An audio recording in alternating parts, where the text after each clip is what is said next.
Hello, everyone, and welcome for Menopause Made Easy episode. Today, I have a wonderful guest with me, Mardi.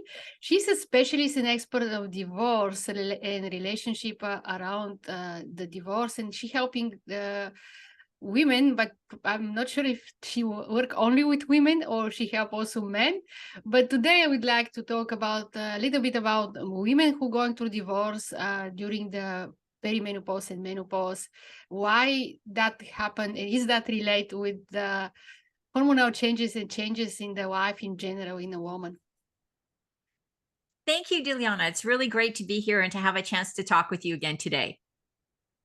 And let's explain a little bit your background, how you start, what inspired you to work exactly in this niche with these people to help them with the divorce, and how exactly you help.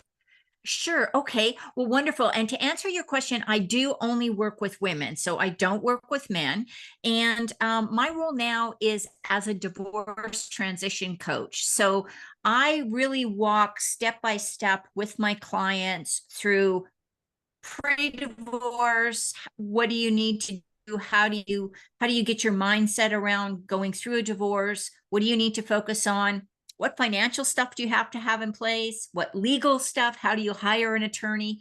And then I really guide them, supporting them, helping them with that self-care, with understanding some of the stuff that's going on in the divorce, changes in routine, changes in life. There's some big decisions that women have to make in that time in the divorce. We talk a lot about preparing for mediation. How do you make emotional, how do you take emotion out of some of the decisions that you're making, that kind of thing. And then I also support women immediately after the divorce, kind of getting back up on their feet and getting on their own. And I guess how I got started in this is kind of a long story, but I'm going to give you the short version of it. I was a teacher for many, many years and got involved in doing contract negotiations and working in a union. And then I went to the management side for a while. I saw things from both sides. Got really fascinated with how to deal with conflict. So became a mediator. So I am a certified mediator and then, or credentialed mediator, I'm sorry. And then I ended up working for a long time, quite a while anyhow, for a women's shelter as a domestic violence client advocate. So I worked with women who had left or were trying to leave very abusive situations. And then started doing executive coaching along the way. So I was working with a lot of women in corporate America, corporate Canada, and even in the UK a little bit. And what I found is a lot of the issues that those women were having in the workplace was directly related to going through a divorce or not being happy necessarily in their relationship status and trying to make that decision and how that impacts the divorce. So there I thought, or their workplace. So then I started thinking, where would I be best able to help women? And given the background I'd had with doing the mediation and my experience with working with the women who had been in abusive situations and doing a lot of stuff for the courts, I just thought I could really help women cut the emotional and financial costs of the divorce. So that became my focus. So I'm sorry, I guess that was kind of a long story. I apologize for that. No, it's a perfect to little bit know a little bit about the background and your story and how you come to this idea to work with this problem, to solve this problem.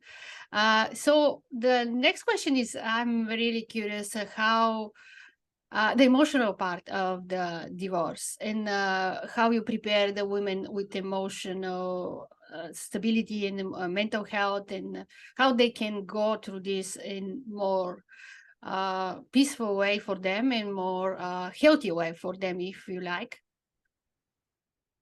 Yeah, no, I love that idea. I love that thought of a healthier way to go through this. And that's kind of the way I approach it. What do these people, and everybody's a little bit different. And I'm sure with your working with clients, you know that everybody's different. What works for one person doesn't work for the other person. So it's really giving them the time and space to explore different options. We do work on mindfulness. I encourage my ladies to reach out and try meditation, try yoga. A lot of times we talk about self-care as being kind of three pillars: sleep, nutrition, and exercise. So what are they doing in that part of their life? And especially, and I use this term, the gray divorce person, which is people 50 plus, 45 to 50 plus that are going through a divorce. This can be a really big life changer at a time when your hormones are a little wacky.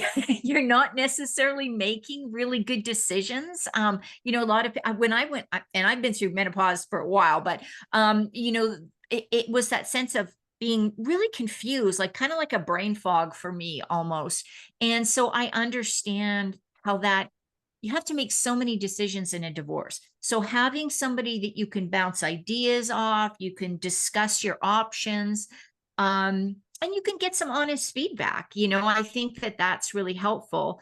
And my goal is always to support the women I work with, whatever way it can. And sometimes it is saying, hey, if you're really experiencing a lot of these symptoms that can be, I think, made worse when you're in stressful situations, what other professional might need to be involved? So a coach like you, Dilyana, that helps women with menopause, is sometimes the expertise that I don't have. So I can do kind of general stuff, but even letting women know, hey, there are other women that specialize in helping you through this difficult time and helping you get balanced and leveled out and things. And then when they feel good about themselves, when they're not experiencing like hot flashes and insomnia and mood swings and weird food things going on, your whole body is changing. And so you add the stress of having to make life decisions like a divorce, and that's a powerful combination to try to deal with on your own. So having support and even having people just direct you and say, hey, I know a professional that can help you with this, really makes a difference. I like the idea about feel good about yourself, and how important is actually they first to start feel good about themselves and start this self-care, gain this confidence before they take this step in their life. I think it's crucial because here's what I see, and I'm not trying to group everybody all together, but what I see a lot of is, especially women in their, late 40s to 60s and on, that are going through a divorce.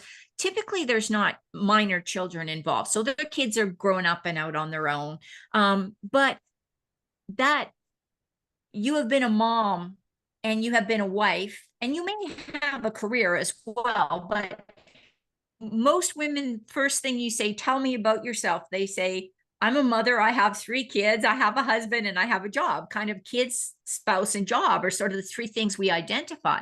Well, if you go through a divorce, you still got your kids, but you don't have the family. You know what I mean? Some people associate divorce with breaking the family, even though the kids are growing. And then you're not going to have a spouse once you go through the divorce. And yes, you made your career, but is that going to satisfy? That going to be everything you need? So we start talking right off the bat about, how do you see yourself after the divorce? What do you want to do that's different? What does that look like? And it may be going to the gym. It may be taking traveling the world for 6 months. It doesn't matter what it is. It's that you have that sense of, I can move from where I am now to doing things I want to do and not feel bad about it, because divorce happens. It's not pleasant, and most people don't want a divorce, but it's not the worst thing in life. And it does give people women opportunities to do things maybe they haven't had the time or the money or the space to do. So kind of taking advantage of that opportunity, I think, really helps you feel good about what's going on.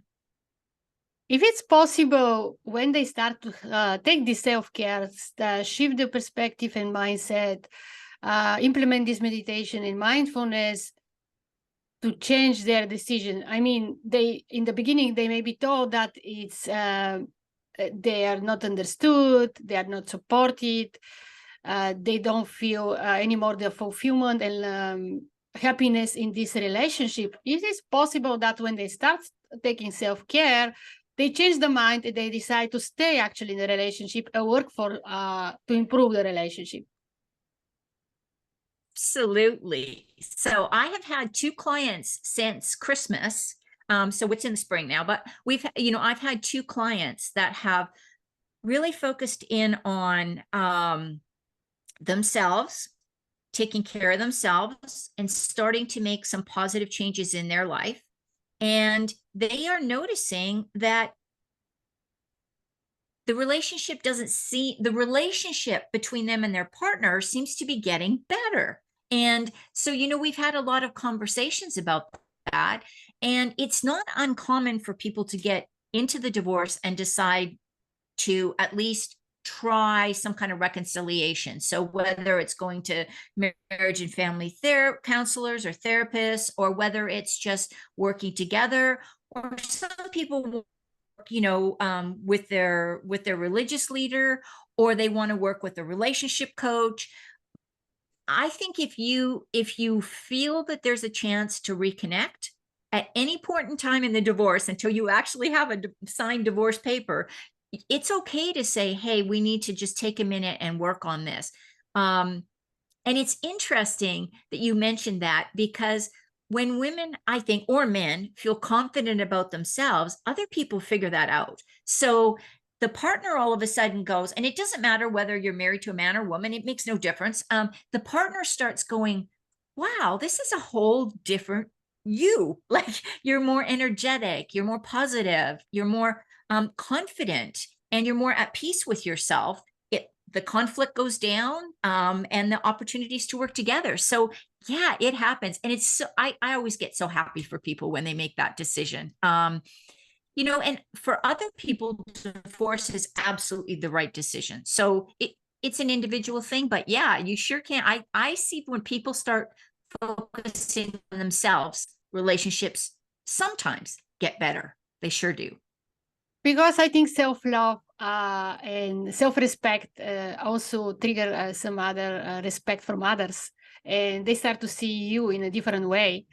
So if you start working with you first, then maybe the trigger is gonna disappear. Maybe the what you thought in the beginning is the reason of the to want this divorce or to break up, but now you see that maybe there's a chance or opportunity for second chance or something to change. Or even if you decide just to stay friends, it's also the positive part of working on yourself.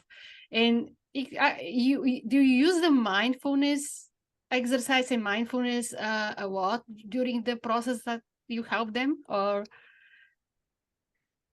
yeah, I really do. I think that so I have to admit, when I first heard about mindfulness, about 20 years ago, I started hearing stuff about mindfulness and meditation and yoga, and I was like, oh, this stuff does not work.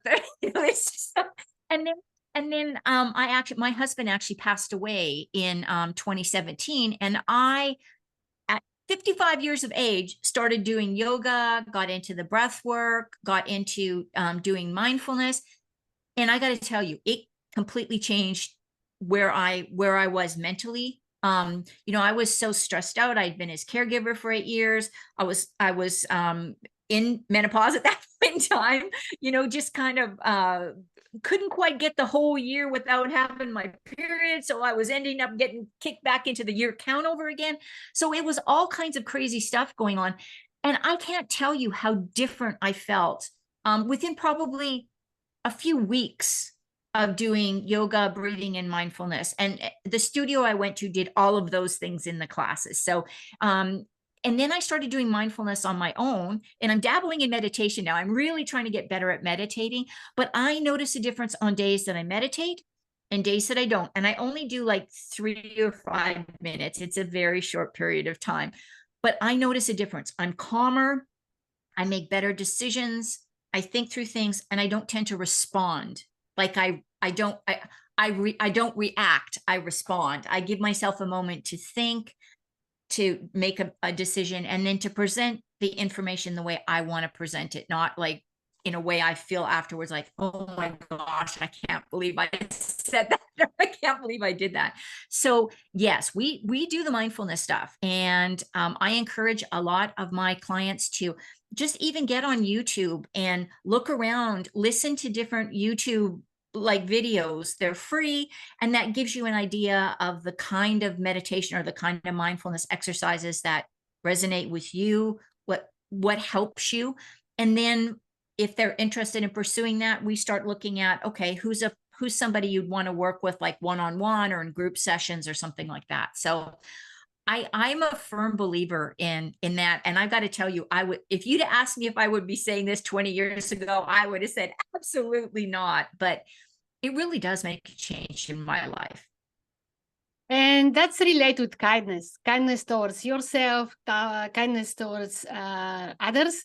And the more you practice this mindfulness, this meditation, breath work, yoga, the more peaceful you become, and the more you start to be more kind to yourself and others. And then that can change your relationship too, so that you're going through divorce, if you definitely decide to go through in more peaceful way, you're going to be more easy instead of fight. You just try to talk and find a solution.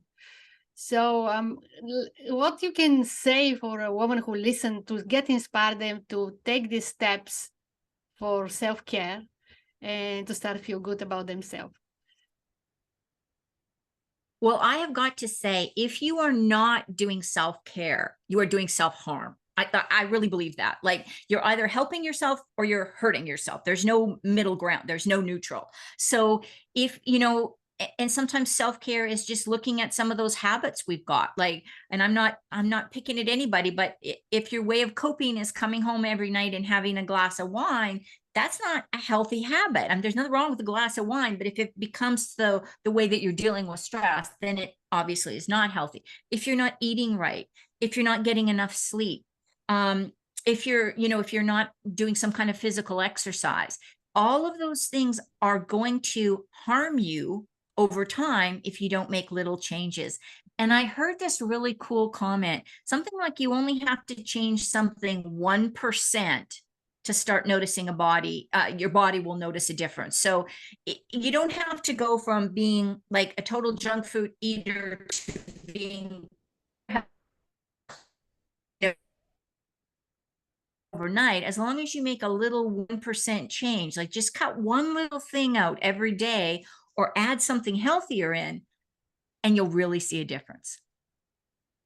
Beautiful. Thank you to share with us and how people can work with you, reach out. And do you work only one-on-one or you have a group coaching? How they can work with you?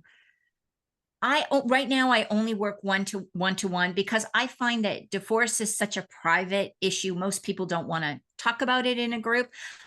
So the best way to reach me is just hop on my website, www.divorcecoach4women, and that's the number 4. And there's a freebie there they can grab, 10 questions to ask before hiring a divorce attorney. And there's also a divorce quiz that's going to be on there to help you, or that is on there, that's going to help you pinpoint what your number 1 priority and focus should be going through the divorce. Yeah, I highly encourage everyone who think about going through divorce or decide really to go through to reach out to some expert like Mardi and find out how actually can go in a healthy way and preserve your sanity, stay in health yourself and really find this peaceful resolution. Thank you so much, Mardi, to be with me today and share your expertise with our audience. Thank you, Dilyana. It was my pleasure. Yeah, thank you everyone who listen us every time, and I see you next time again.